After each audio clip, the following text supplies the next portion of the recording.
Hola a todos, bienvenidos a ARI, Alicante Refractivo Internacional 2024. Tenemos el honor de contar con Antonio Cano, de la Unidad de Córnea Catarata y Refractiva del Hospital La Ruzafa de Córdoba. Y Antonio nos va a contar un caso muy interesante en esta sesión de casos clínicos de especial interés. Cuando quieras, Antonio, muchísimas gracias. Muy buenas, María. Un placer para mí volver a estar este año con vosotros. Os presentaré un caso acerca de una complicación en un paciente post-LASIK. Y bueno, en primer lugar, recordar que cada año se realizan en Europa alrededor de 700.000 intervenciones quirúrgicas con esta técnica, sea LASIK o FentoLASIK. Y sabéis que la cirugía refractiva más extendida con casi más de 40 millones de intervenciones en el mundo en los últimos años. Esto se trata de un paciente que acudió a nuestro centro en diciembre del año 20. Bueno, nos refiere que ha tenido un traumatismo en su ojo derecho y que presenta una pérdida de agudeza visual. Como antecedente importante, está operado en el año 2015 de una miopía magna, menos 8,25 en ambos ojos. Fijaos que la agudeza visual del paciente no pasa de 0,4 a pesar del defecto refractivo que veis en pantalla en ese ojo que ha sido sometido a un trauma. Y en la exploración en lámpara de hendidura vemos una cicatriz corneal que le afecta al eje visual. Desde el punto de vista topográfico, podemos ver en la imagen que tenemos a la izquierda de la pantalla una topografía con irregularidad corneal evidente. Hay una zona de aplanación en la parte superior en torno a 35 y una zona inferior bastante incurvada hasta casi 50 en keratometría. La parte derecha veis la ablación miópica en el ojo izquierdo, quizá algo descentrada, pero una ablación adecuada que hacía que el paciente tuviera agudeza visual 1,0. Desde el punto de vista tomográfico, fijaos cómo en la parte anterior del estroma existe ese leucoma, esa especie de cicatrización o de aumento de densidad. Y si analizamos los espesores, vemos cómo tiene un flap en torno a 127 micras, aunque la cicatrización corneal llega a algo más profunda, hasta 178 en alguna de las zonas. ¿Qué alternativas tendríamos? Bueno, en primer lugar, nos acordamos, por supuesto, de nuestra serie de pacientes que publicábamos años antes acerca de la posibilidad de hacer ablaciones guiadas por topografía en pacientes con irregularidad corneal.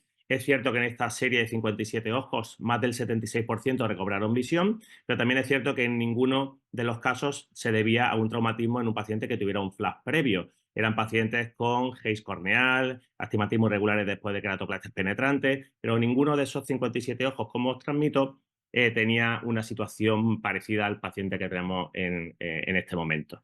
Nos acordamos de un paper que había publicado en el año 2001 acerca de una complicación rara, pero que sí había acontecido en un paciente con un LASIK, en el cual de manera accidental sufre una avulsión del flap y el resultado visual que transmiten estos autores en aquel momento fue con unas huezas visuales finales muy, muy buenas. Por lo tanto, decidimos no realizar el tratamiento más habitual en nuestro centro ante astigmatismo irregular, sino que decidimos hacer una avulsión, en este caso no accidental, sino controlada en nuestro quirófano y asistida por tomografía de coherencia óptica intraquirúrgica.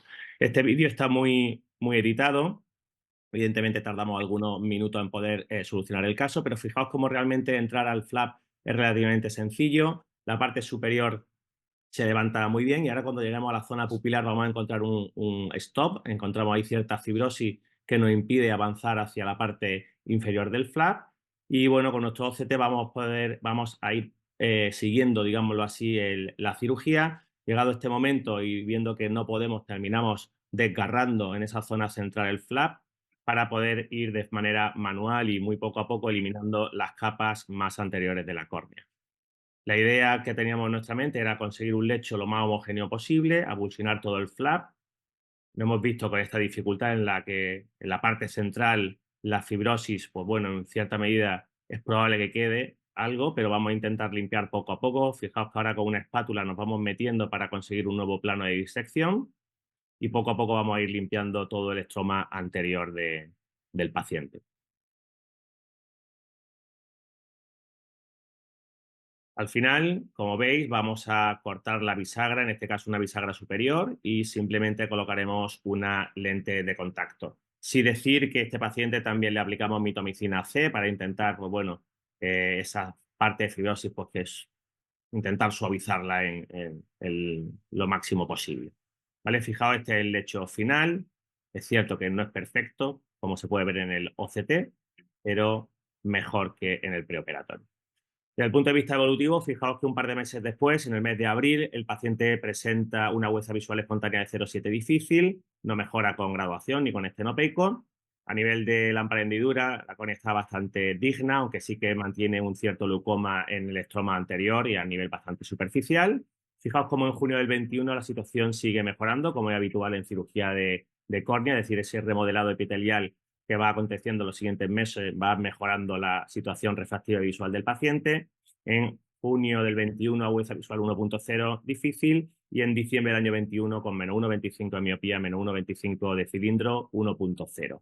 Topográficamente, fijaos qué cambio tan radical tenemos. La imagen topográfica de la derecha nos muestra una ablación miópica centrada y, como podéis ver en la imagen Same Flux, hay todavía cierto aumento de densidad en el estroma anterior. Al final, podríamos transmitir que esta idea, ¿no?, que un trauma ocular de alto impacto podría generar problemas en un paciente que haya sido intervenido con técnica LASIK o FentoLASIK, por lo que creemos que es obligado que un cirujano refractivo conozca todas las alternativas terapéuticas posibles para solucionar las alteraciones generadas en el FLAP.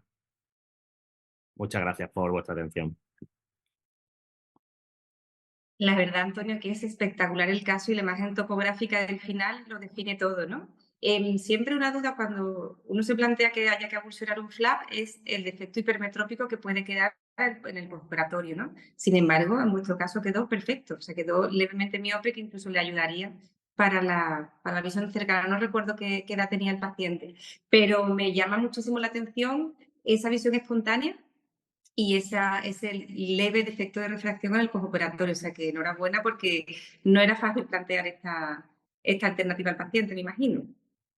Sí, María, como bien dice, desde el punto de vista refractivo, quedar en menos 1,25, menos 1,25 al eje que sea es tremendamente buen resultado. Evidentemente no contábamos con ello y sobre todo el no ser tan predecible como cualquiera de los procedimientos refractivos a los que estamos acostumbrados. Pero al final esto no deja de ser un tratamiento terapéutico, por lo tanto, como concepto, transmitir que el CAP anterior de un procedimiento refractivo tipo LASIK realmente no tiene demasiada importancia ni en la biomecánica del paciente y tampoco en la refracción, es decir, todo la clave de estos procedimientos son la ablación que se ha hecho sobre el lecho estromal y, por lo tanto, quizá perder un poco ese miedo a que podamos perder un flap en cualquiera de las circunstancias. Por supuesto, en este caso, con agudezas visuales de 0,4, para mí era más fácil abulsionarlo porque evidentemente casi que teníamos solo margen de mejora, ¿no? Quedar peor de 0,4 era complicado y en el peor de los casos podríamos haber asociado una ablación guiada por topografía en el postoperatorio si no conseguimos un lecho homogéneo y seguimos con cierta irregularidad corneal.